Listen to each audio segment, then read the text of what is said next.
back. Now you have these pilot rules that were supposed to be implemented. You have not rolled them back, but you have put a stop to them for the next 2 months. Now, if you're talking about the cost-benefit analysis, what do we prefer? A delayed flight, a cancelled flight, or a flight that has crashed? That is what the government had in mind.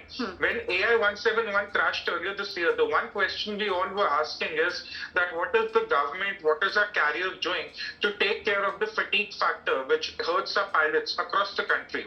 And let's be very clear, the government notified these rules in January 2024 because they wanted to align with the international standards. Now, if the government is saying that instead of 6 night landings a week, you can only have 2. If instead of 36 consecutive hours for rest, you can only have 48, and that won't include your leaves, where is the government from?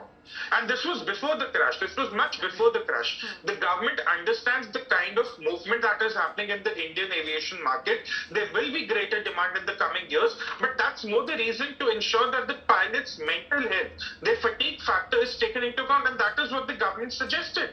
And if the Indigo doesn't want to comply with it, again, that brings me back to the same point. I think it's the time the government gets into the micromanagement of Indigo. There is no other solution. Otherwise, the government has very limited options.